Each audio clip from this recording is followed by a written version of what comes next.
Amis Cancer, bonjour. C'est à vous de découvrir les influences énergétiques de votre signe astrologique pour le mois de mars. Alors c'est parti, j'ai déjà tiré les cartes après les avoir brassées pour dire de gagner du temps sur la vidéo et de passer tout de suite à l'interprétation. Alors c'est parti, on va regarder ensemble et découvrir vos cartes. Alors, nous avons le succès triomphal.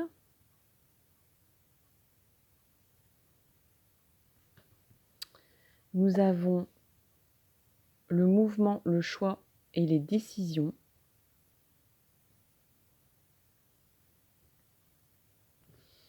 Et nous avons l'équilibre.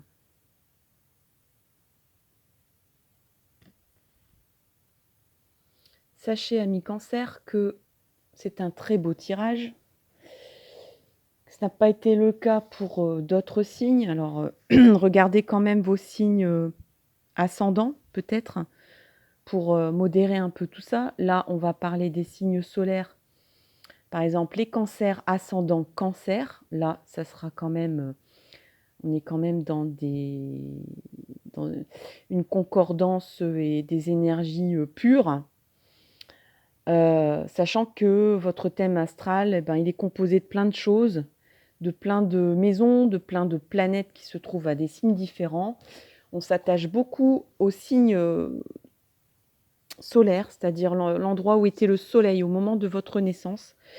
Mais on peut aussi voir les influences énergétiques du signe dans votre, sur la position lunaire de votre naissance ou sur d'autres, par exemple l'ascendant, ce qui est très important quand même, l'ascendant.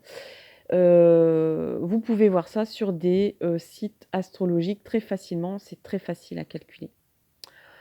Alors, je reviens sur le tirage. On a succès triomphal. Alors, là, encore une fois, j'ai un aspect peut-être de dualité. La période que nous vivons nous impose beaucoup de questionnements.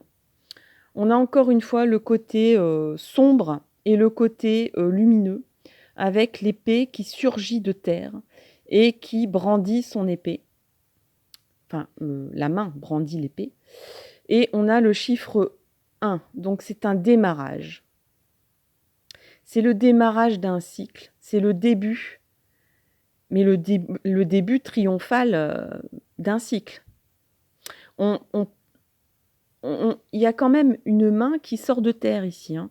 Donc c'est un peu comme si on revivait. C'est un peu comme si il y avait une résurrection. Moi, je le ressens comme ça. On peut penser aussi à l'épée du roi Arthur. Euh, il y a plein d'épées légendaires, hein. Il n'y a pas que celle-là. Il y a aussi l'épée du Randall, je crois. Euh, L'épée, c'est le symbole du combat. L'épée, c'est le symbole de la victoire. Là, on parle de succès triomphal. Quand un guerrier brandissait son épée à l'époque chevaleresque, ça voulait dire j'ai gagné, quoi. J'ai réussi. Je demande des honneurs. Ou je rallie à moi aussi, à ma victoire, je rallie peut-être mes soldats, la population qui a lutté avec moi, un ensemble, un groupe de personnes. Je suis le vainqueur incontesté aussi dans un duel. Si duel il y a, ça peut être un duel personnel, hein. Ça peut être une lutte avec vous-même, hein. Ça peut être une lutte dans votre vie, dans un pan de votre vie, dans un thème de votre vie, une lutte dans la vie amoureuse, une lutte dans le travail, une lutte... mais ça peut être aussi une lutte intérieure, c'est-à-dire vous étiez en combat, ou vous vous sentiez peut-être enterré, ce qui peut être le cas en ce moment. On se sent peut-être dans l'impossibilité de lutter. On a envie de lutter, mais on ne sait pas contre qui, contre quoi. Heu et en fait, le seul moyen de lutter, c'est de s'isoler, c'est de s'enterrer, c'est d'attendre, dans le noir, c'est de se recouvrir de terre et attendre que ça passe. C'est de battre retraite, peut-être. Et pour finir, en fait, on retrouve son épée. L'épée, ça peut être le symbole du pouvoir aussi qu'on a perdu, qu'on a peut-être, alors peut-être qu'on n'a rien perdu, hein, peut-être qu'on ressent ces choses-là, hein, tout simplement, hein. On pensait avoir perdu un pouvoir et que là, on le retrouve. C'est tout simplement ça peut être aussi, qu'on était, à terre et qu'on se relève, qu'on retrouve, le peps, la puissance d'y arriver, de vaincre ses questionnements, ses doutes, son obscurité personnelle, pour redémarrer quelque chose.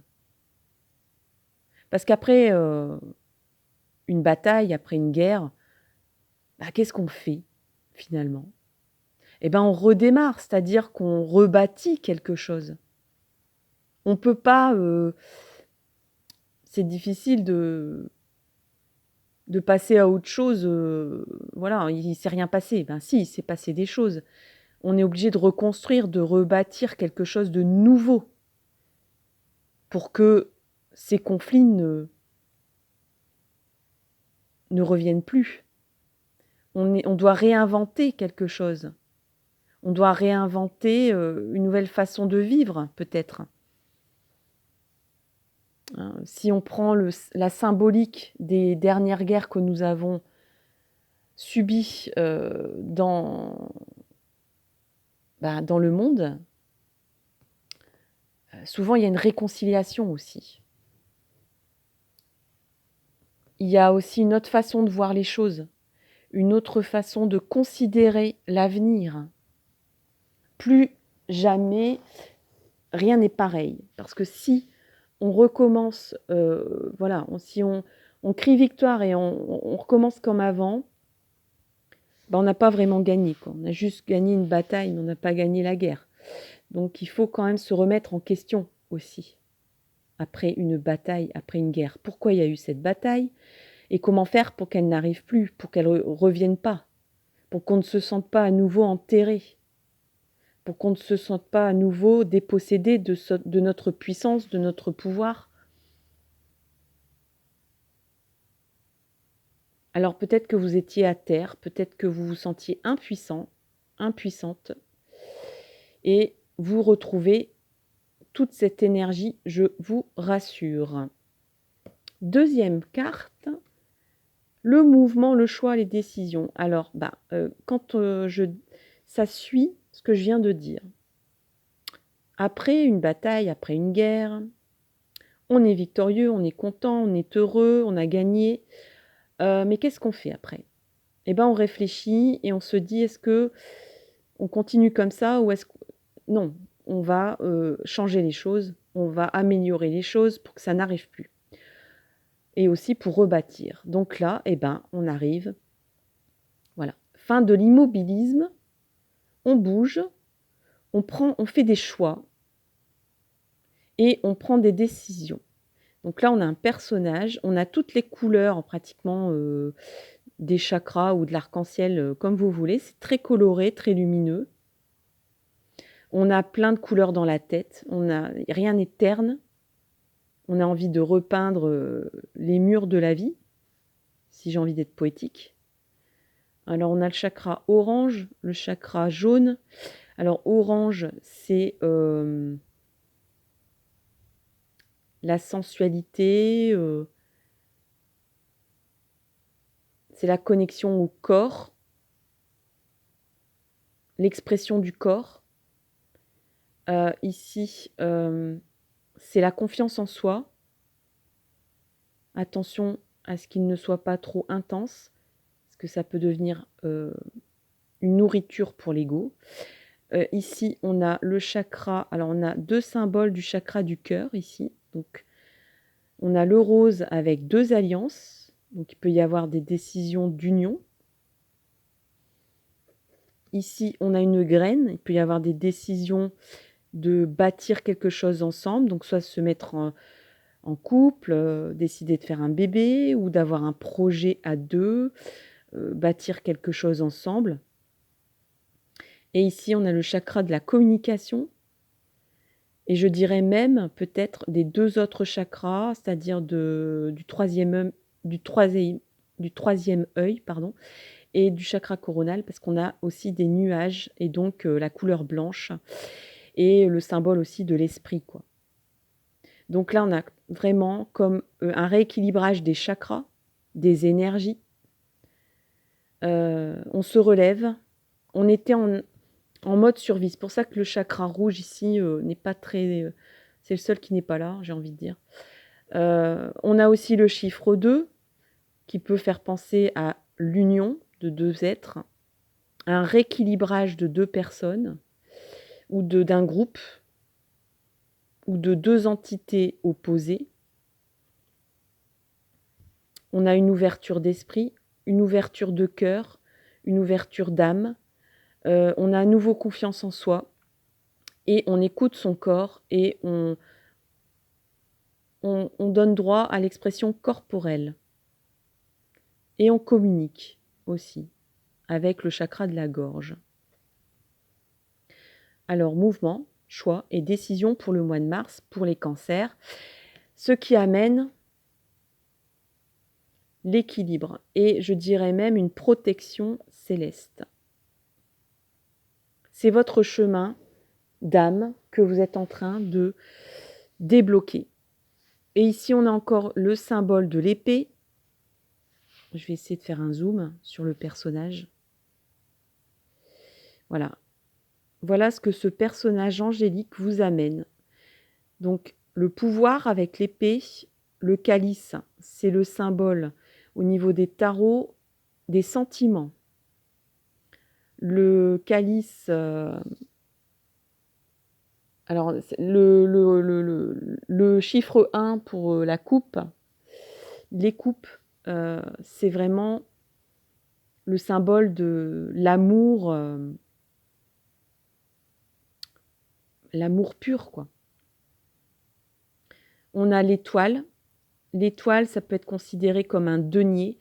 Ici, on a tous les symboles des tarots, en fait, je me rends compte. On a l'épée. Donc, l'épée, c'est le symbole du pouvoir, des décisions, des prises de décision. On tranche, on prend des décisions. On a la main, on reprend la main, on a le pouvoir de décider. Ici, on a les sentiments, tout ce qui est sentimental. Ici, on a les deniers, tout ce qui est matériel. Et ici, on a les bâtons.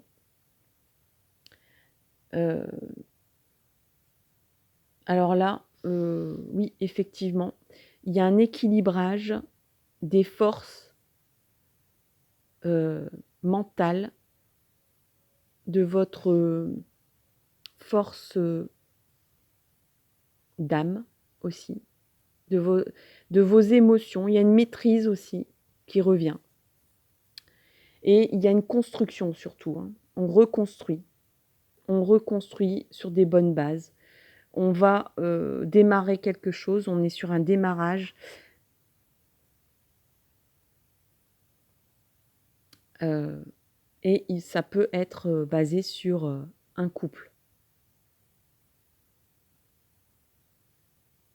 Vous allez marcher, vous allez prendre des décisions pour faire avancer les choses. Comme un guide, comme vous allez prendre en main les choses en fait.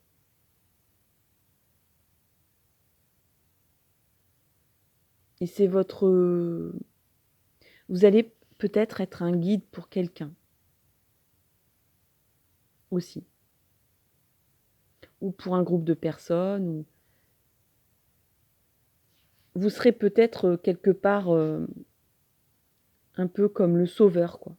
Comme la personne qui trouve la solution, qui amène tous les outils pour y arriver et pour construire quelque chose de positif, de constructif, de réaliste et de concret. Pour le mois de mars, eh bien écoutez, un beau programme pour vous, les cancers. Je pense que j'ai fait le tour. Je vous remercie énormément d'avoir écouté cette vidéo. N'hésitez pas à commenter, partager, liker. Je vous donne rendez-vous pour de prochaines vidéos sur d'autres thèmes. Et en attendant, je vous souhaite un excellent mois de mars. Bisous les cancers!